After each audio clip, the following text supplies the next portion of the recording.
The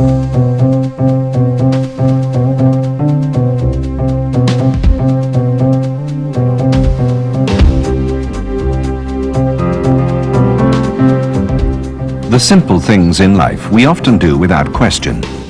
Getting into our own home.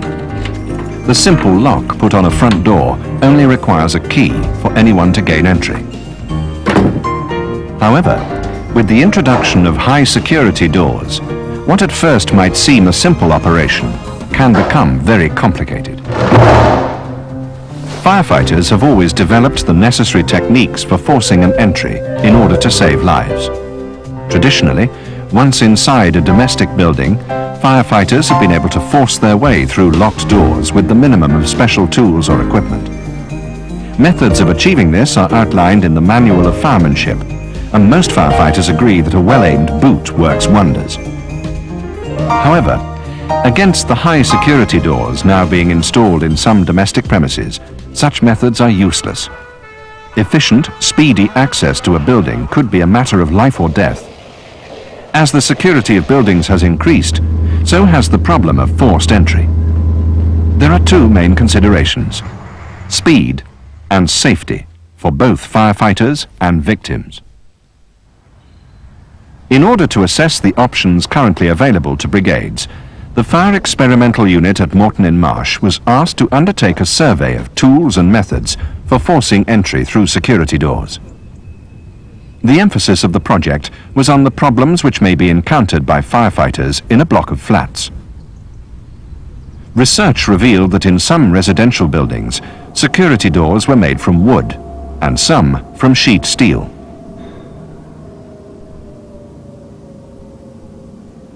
Because of the variety of locks on the market, picking locks was not considered to be a realistic option for firefighters, unless the precise nature of the lock and the method of attacking it was known.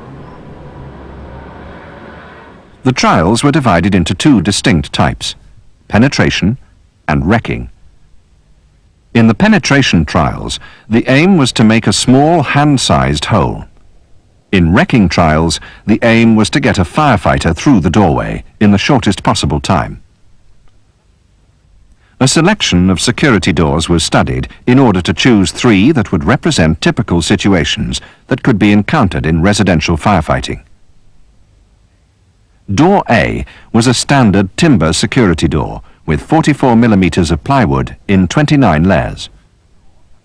The door had a single-point lock mounted in a conventional manner and position. The door was hung on 3 strong hinges with hinge bolts between. Steel strips reinforced the mahogany frame. Door B was a multi-point locking wooden door with plywood 45 millimeters thick in 31 layers. When locked, the door pushed out 3 10-millimeter bolts into steel locating cups in the frame. The door was hung on 3 heavy-duty steel hinges with hinge bolts between. Steel sheet reinforced the frame to its full height. Door C was a 4-point locking steel door made of 2 steel sheets held together by 7 steel channel sections, all 1.6 millimeters thick. The internal joints were spot welded. The internal cavities were filled with either rock wool or expanded polystyrene. The door was hung on 2 unconventional but strong steel hinges, with the door frame being completely protected by formed 1.6 millimeter steel. Next, door opening tools and methods were analyzed, and tools were chosen from the market that appeared to offer potential solutions.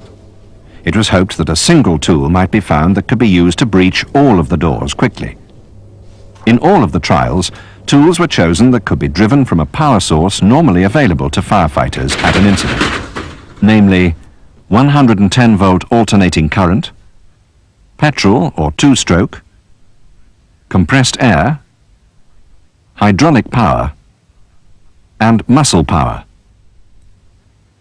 The penetration trials were mainly done at the FEU by FEU staff in the presence of the tool manufacturer's representatives.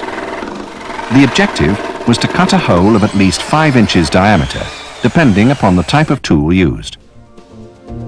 The tools used in these trials included jigsaws, drills, circular saws, reciprosaws, hole saws, saw and sledgehammer, felling axes, chainsaws, disc cutters, club hammer and bolster, keech tool, pneumatic zip guns, and thermic lances.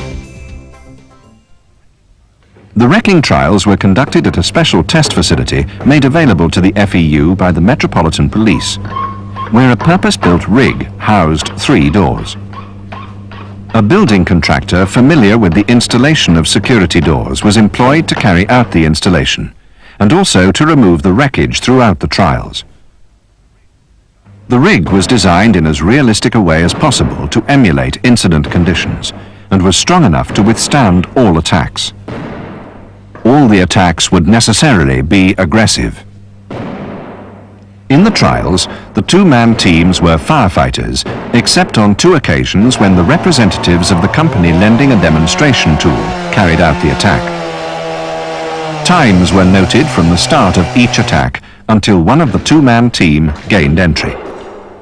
A wide range of tools and methods were tried against each door.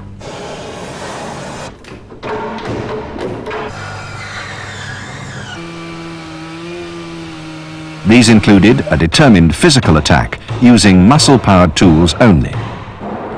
These attacks, using conventional muscle power tools, showed that it was possible for 2 fit, strong, determined men, armed with the best available specialist equipment, to breach these doors. But it took a long time and was physically exhausting. The times achieved here were some 6 minutes for each wooden door and 12.5 minutes for the steel door. One type of wrecking tool used against all the doors, and generally effective against all, was the hand-pumped hydraulic forcing tool. Here, one of these tools is being used against the multi-point locking wooden door. First, the longitudinal ram extends to jam itself firmly between the frame members. Then, a ram at right angles to the first pushes directly against the door. 4 such tools, all basically similar, were used during the trials. Here, the same tool is being used against the steel door.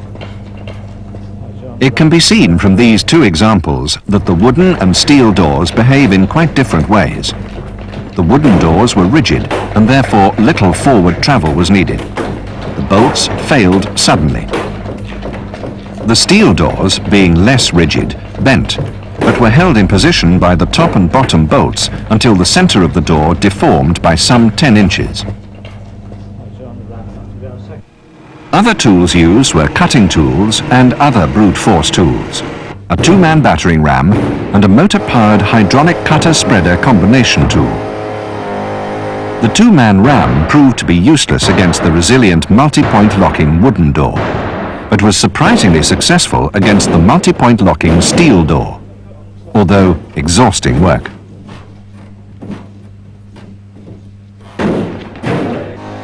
The hydraulic spreader was not designed for this application, but was tried because it's typical of the equipment carried by some brigades for use principally in road traffic accidents and similar incidents. The tool was rather surprisingly successful against both the steel door and the single-point locking wooden door.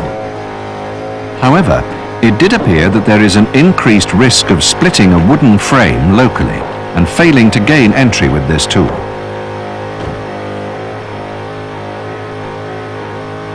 Several cutting tools were used against the wooden doors. These included a petrol-driven disc cutter cum circular saw, a large 110-volt reciprocating jigsaw, a 110-volt circular saw, and a petrol-driven chainsaw. Though perhaps an extreme example, the chainsaw ably demonstrates the potential dangers inherent in the use of any cutting tool to possible victims lying on the other side of the door. For this reason, the best height for a horizontal cut is just below the lock, that is, below any horizontal locking bar and above the head of a person sitting on the floor against the door. Also, the use of these tools requires proper training and careful use. Kickback, when plunging the chainsaw into the door, for instance, could also harm the operator.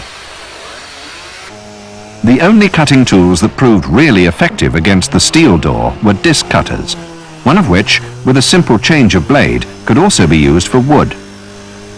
2 commercially available thermic lances were tried against the steel door. These would certainly cut through the door, but the thermal insulation material inside the door caused serious smoke logging. This created an unreasonable hazard at this type of incident. The same is true with the use of chainsaws, which we saw earlier. Because of this, these methods of entry are not recommended. The main conclusion that can be drawn from this work is that knowledge of the locations and types of security doors installed in their area is essential to a fire brigade. A good rapport with local housing authorities and housing associations is therefore essential. In view of this, the Department of the Environment has requested that housing authorities let the local fire brigades know types of security doors installed in their premises. There are tools available which can be used to force entry in reasonably short times. Some of these tools can be used to make a small, hand-sized hole near the lock, and then, should this method fail, be used again to make a man-sized hole. Very few cutting tools were found that were effective against both wooden and steel doors. The petrol-driven disc cutter cum saw was the best of these. If it's preferable to burst through the door, then only one practical option remains: hydraulic tools. All of the hydraulic door wrecking tools were effective, allowing entry through both wooden and steel doors, and were in general compatible with other hydraulic gear carried by brigades. It must be emphasized that all of the tools and methods used in these trials are dangerous to some extent. The use of chainsaws and thermic lances for forcing entry is extremely hazardous and is not recommended by the Home Office. Brigades would need to take this into account when making their assessment. This work is fully reported in the CFBAC Report Number 41, SRDB Publication 790.